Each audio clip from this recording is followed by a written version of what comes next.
Welcome to my podcast, From Divorce to Divinely Designed. I am your host, Michelle Wright, a spiritual mentor and guide for women navigating the full arc of rebuilding a life after divorce. Whether you're in the middle of the hardest chapter, opening your heart to love again, or rebuilding a blended family, you are in the right place. In this podcast, we explore how this is not happening to you, but how it is happening for you. Let's begin. Welcome to From Divorce to Divinely Designed podcast. I'm Michelle Wright, your host, and I'm so glad you're here. I'm outside on the deck of my beautiful cottage in rural Saskatchewan at a small, teeny tiny lake. And I just wanted to enjoy the sounds of the birds outside, just nature grounding us in this beautiful season of our lives. And I hope wherever you are, whenever you're listening to this, you just take a moment to ground yourself where you're at right now in the present. Maybe it's winter.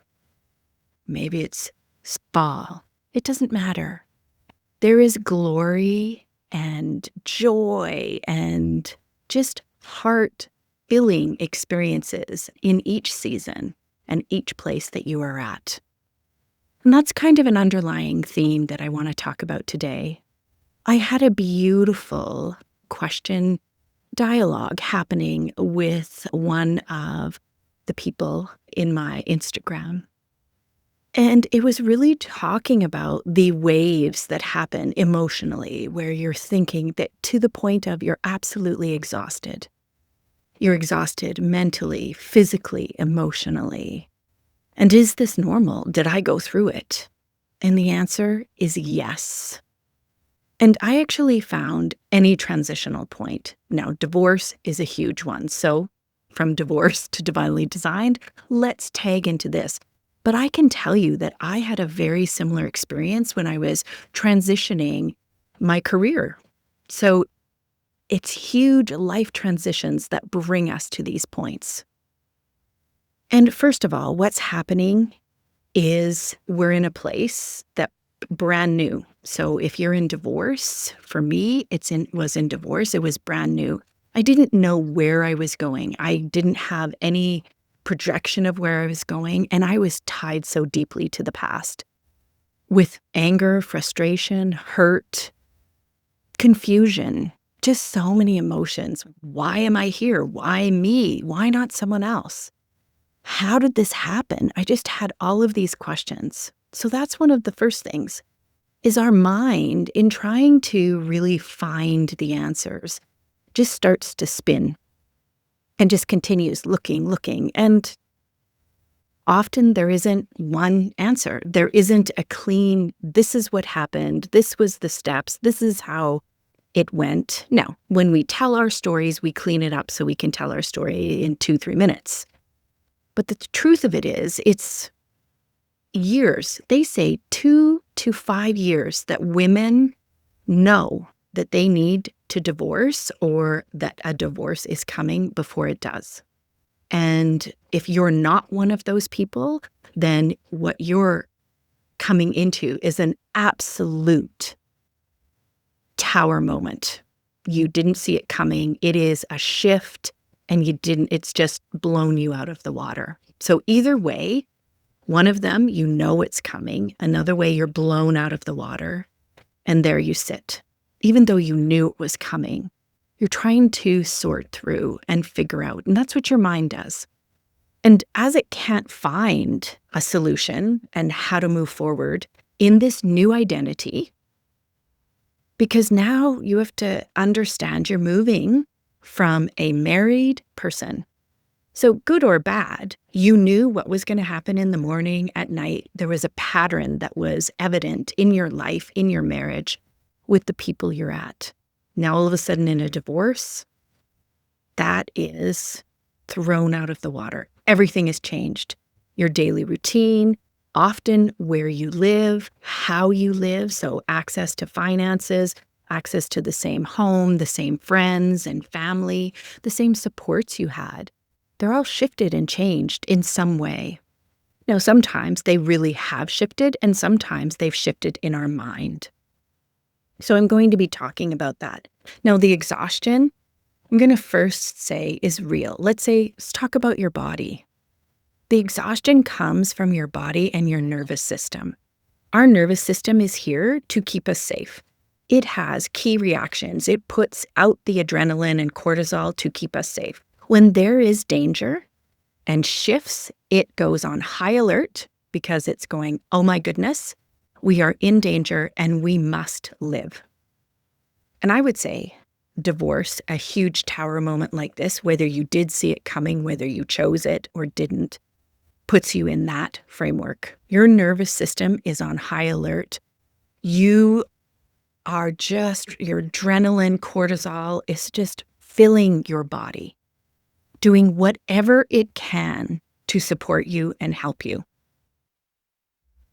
And that can be challenging because to find that deep rest, that deep peace, means that you need your nervous system to let go. You need it to not be putting out the adrenaline and the cortisol and going, alert, alert, we are in chaos, alert, alert. You need it to move into we've got this is okay. And it's one thing to say those two things, and it's another thing at a physical body level to embody those. And that's where you can explore different somatic practices. You can just start to Google it. You can look at different people. It can be meditation. It can be walking meditation. It can be breath work. I know when I was working in schools, the reality is the recognition that we actually hold our breath and we don't take deep, wonderful breaths into our belly. Usually they're just short breaths. And we're kind of holding them, really worried and tense and constricted.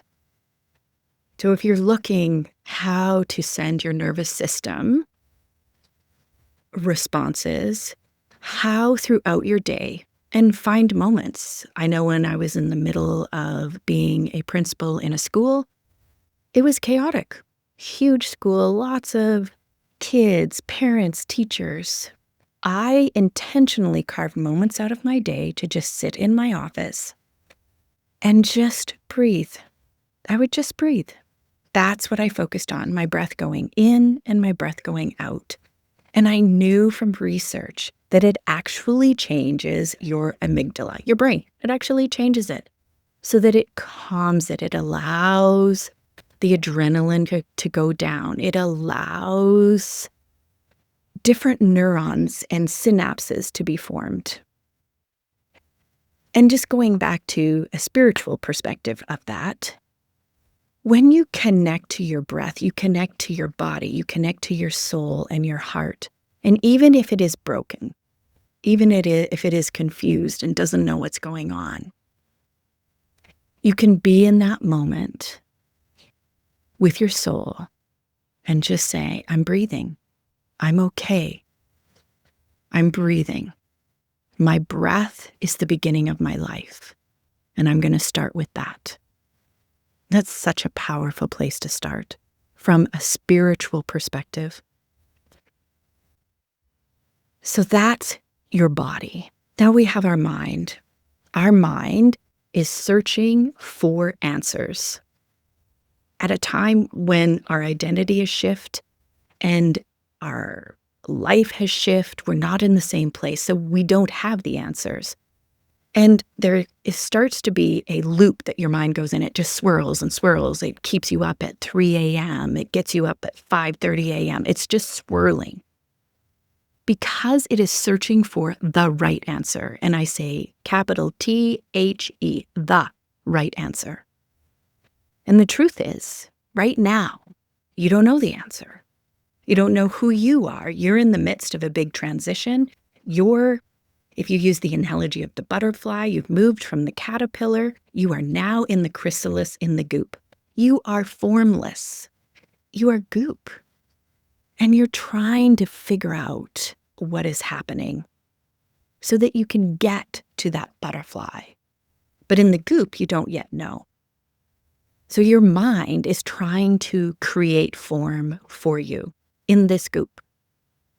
It's trying to say, okay, this goop means this, and it doesn't, because it's goop. It's fluid. It's flowing. Because it's not said yet. You're still in the moment of becoming. And that is so hard. So it's called cognitive load. Your brain just keeps on going and going and going and searching and searching. And it's just like that spinning wheel on your computer.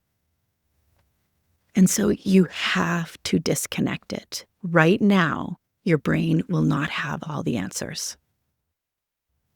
Now, does this mean if you shouldn't have people and a team and networks? So I want to be very clear. This is a spiritual, physical response that I'm sharing with you. You need people who have their cortex and they know what's going on.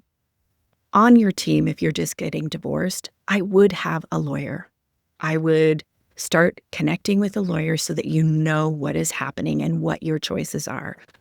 I would connect with a health professional to find out with your body, are you moving into depression? I am not an expert. Are you in a mental health crisis that you do need to explore more deeply? I would possibly consider connecting with a mental health therapist, a counselor, a psychologist. They can also guide you. I have done all of those in my journey. They're all part of the team. It's an essential aspect. So when you're in the goop and your mind is not able to form these, you create a network and you go with people that can help you form more thoughts. And that's what I did. I had those people taking care of that. And it allowed me to then go into the spiritual aspect, the soul level. That's the other level. So we've had the nervous system, we've had the mind with the body, and now we're going into the soul level. And this is the interesting reframe that I had to have in my life. And I've talked about it. It's the reframe of this is happening for you. And when I look back at what I chose, how I chose it, I looked at it with my therapist, and I looked at it from a childhood trauma perspective, and that also tracks. I also looked at my divorces from a perspective of my soul needed to go through that curriculum to understand who I am now. I needed to actually go through that because now I understand who Michelle is in all these different iterations and versions of who I am. The biggest piece I needed to learn was self-love, compassion, self-forgiveness. I can really have a lot of shoulds in my life from my upbringing, from the communities that I have lived in, right? You should stay married. You should be married. You should be this. You should act like this. It should be like this. So that brings, from a soul level, exploring how it is happening for you. What do you need to release from all of these shoulds? What is for me? And what was for me is recognizing, I had to recognize I was looking in control by choosing partners that struggled in being in relationships. And I was looking for a very collaborative, soul-level relationship. And yet that was not the partners I was choosing. So that was a huge piece that I had to move through. I moved through it with my therapist, and then I started to move through it with my soul, my intuition, and my spirit guides. Understanding I have angels, saints, my ancestors, my loved ones in spirit, and they're all here. And I first set up a sanctuary in my mind, and I would meditate and go there and start listening for the suggestions, start listening for what was happening. And I had these beautiful Doreen Virtue cards that my mom had given me. And one that kept on coming up was cancel, delete, cancel, delete. And this is why. I kept on saying to myself, if only I wasn't me. I'm so dumb. I'm so ugly. I was so unkind and critical to myself going through this. Because with all the shoulds, there was deep shame in divorce. Deep shame. And I'm going to say there's more shame for women than there is men. I can't say that definitively. I just look. When you look, women getting divorced, there's something wrong with you. You chose wrong. And with men, it's just, oh, well, boys will be boys, men will be men. They're just going to move on. So it's not that same judgment. And as a woman, I felt it. And in the second marriage, I felt it as well. I was doubly shamed. And so the cancel and delete, those cards were so important because it told me what I needed to do.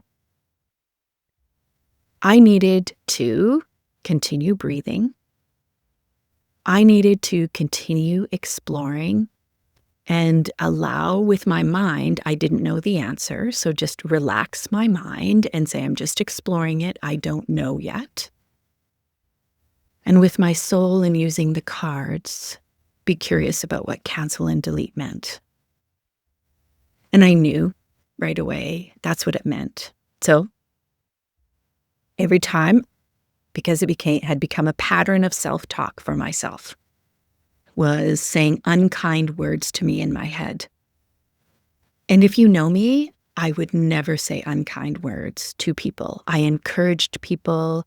I help people see the hope in their lives and where they are at. And I can easily see their gifts and their potential. It's like it just rolls out from me.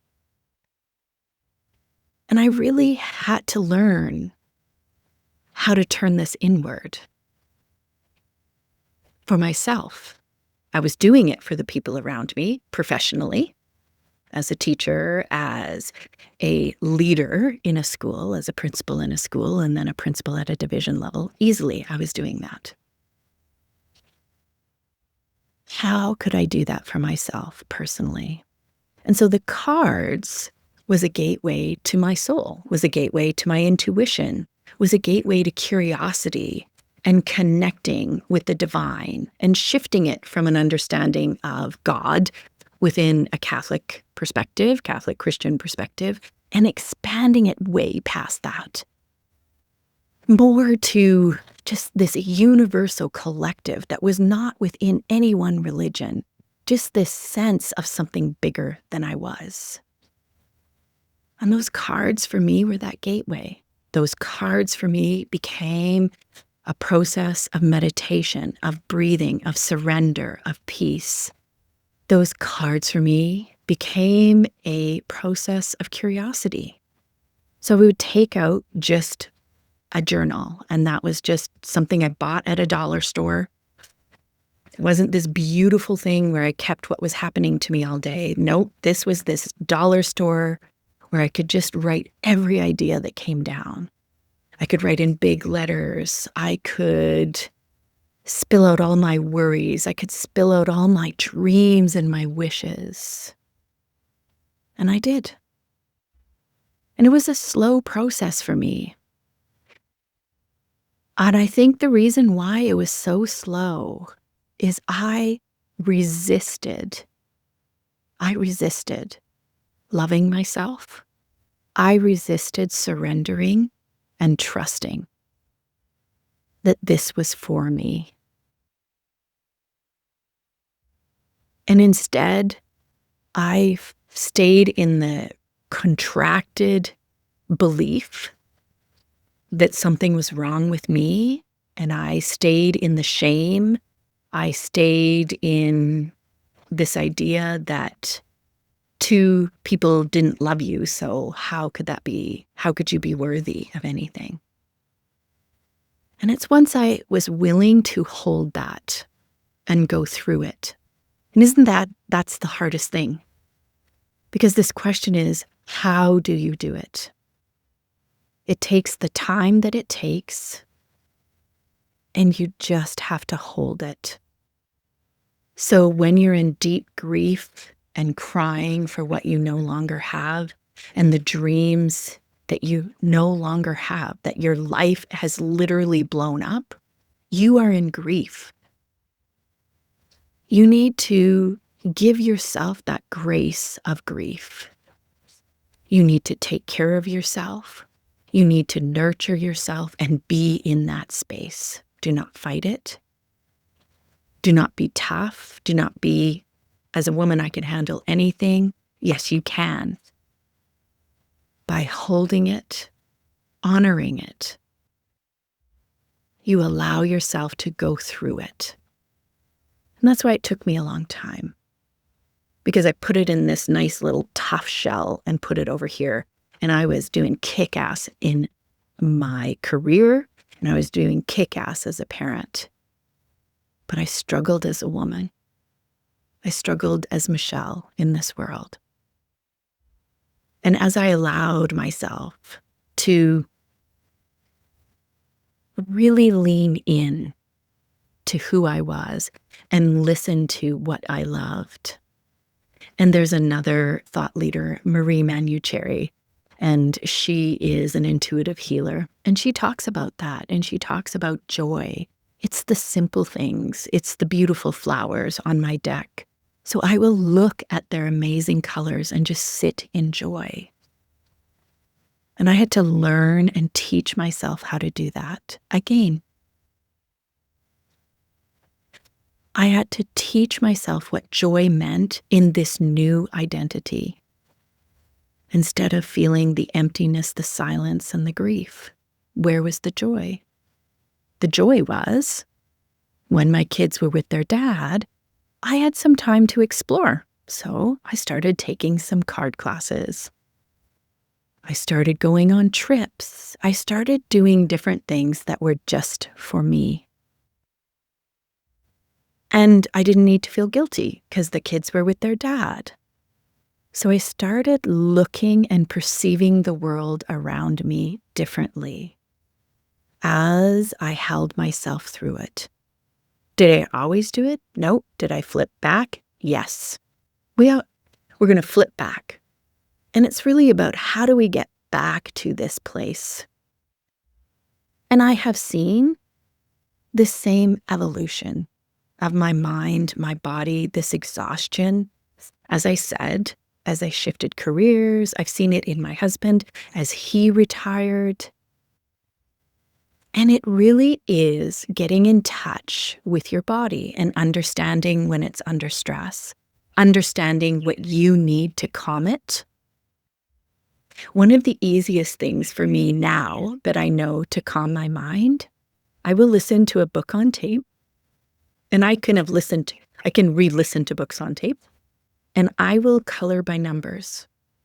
So I have my noise canceling headphones. I can't hear anything.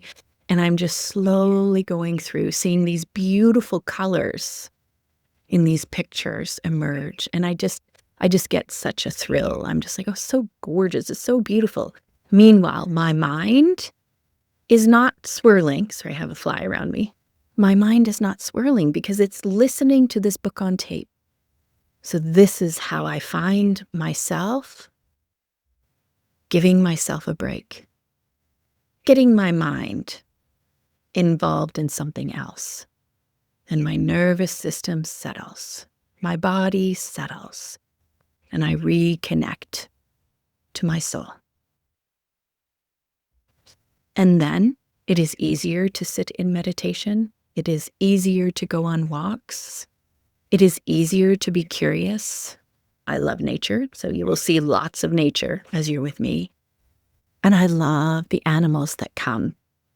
And I've noticed that in the past, I've had crows and ravens wherever I go, and they're messengers. And this year, I have robins. Now, I have had robins in the past, but there are robins everywhere in the trees singing at me on the ground as I'm walking. So in the same place that there were always crows, there's now robins. And so what is the message that's coming to me from these robins? And so I look up what's the spiritual meaning of robins, and it's new beginnings, it's joy. And I'm like, my spirit team is trying to say to me through this beautiful message, you have an opportunity to lean into joy, see joy, have a heart filled with gratitude as you go through different transitions, as you go through this new beginning that's coming in my life. And I trust that. Now, that's the spiritual path. You start to trust it. You start to trust the messages. Other people get it from songs, and they get messages from songs. And I've had it through people. I've had the same person tell me something 3 times, and I know I need to listen. And so I hear and I feel my spirit guides, my spirit team guiding me. I just have to find places and ways to stop my mind, to breathe so that my body is in a relaxed, peaceful state, and then trust in something bigger than myself. And to have deep grace when I feel sad and disconnected and I'm in Goop, because it sucks to be in Goop. No one likes to be in Goop. Everybody loves to be in the full iteration of ourselves. And so when I'm in the Goop, I need to just let myself be there, knowing that I will come to a deeper understanding. And if I want it to go faster, I need to surrender. Surrender into it and trust. This is so hard. Surrender into it and trust is one thing to say. It is another thing to go then each day, waking up saying, thank you, looking for moments of joy in the sky, in flowers, in birds, in the people you know, in where you get your coffee. Just notice the moments of joy in between the waves of grief or the spiraling thoughts of worry.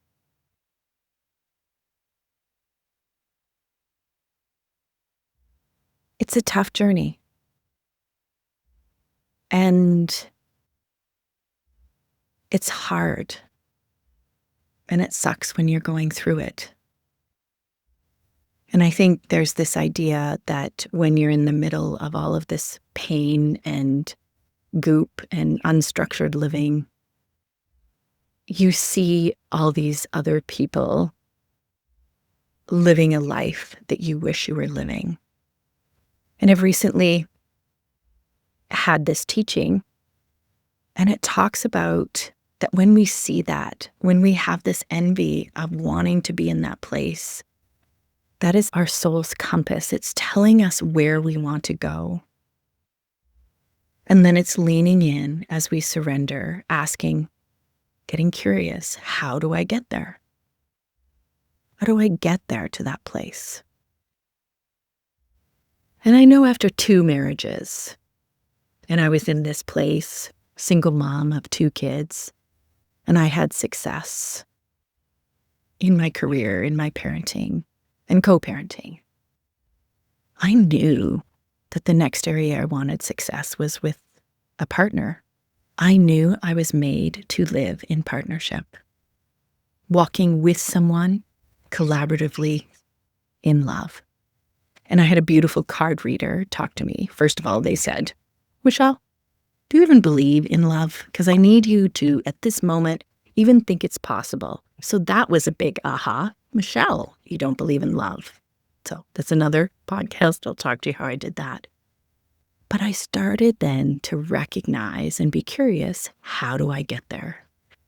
If I believe in love, how do I get there? And she told me, it's going to be 10 years.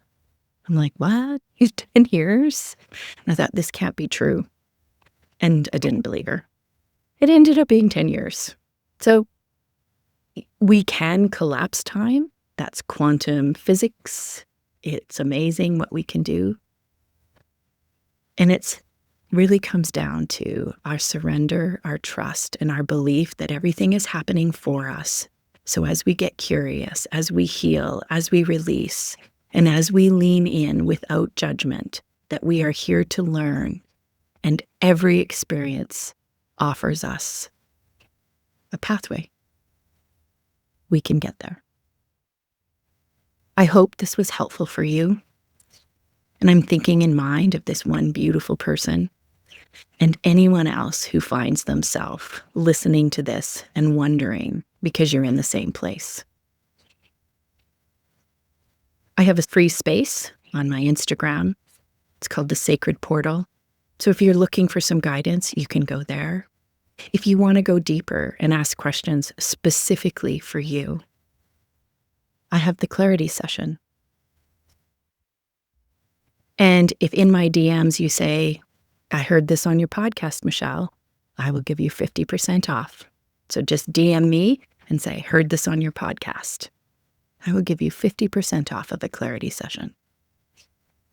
And it answers your specific questions as I connect with your specific energy, as I help you unravel in your own goop. What are your desires? Where's your compass? Where do you need to lessen the constriction and lean into flow? Until next time, keep leading with your soul and know that this is not happening to you, it is happening for you. Thank you for being here today. If something in this episode landed for you, trust that. It found you for a reason. If today's episode moved something in you, share it with a woman who needs to hear it. That is how we find each other. You can connect with me on my website, michellewright.co, and on Instagram at michellewright.co. And if you're ready to go deeper, a free connection call is the first step. Because this is not happening to you, it is happening for you. Until next time.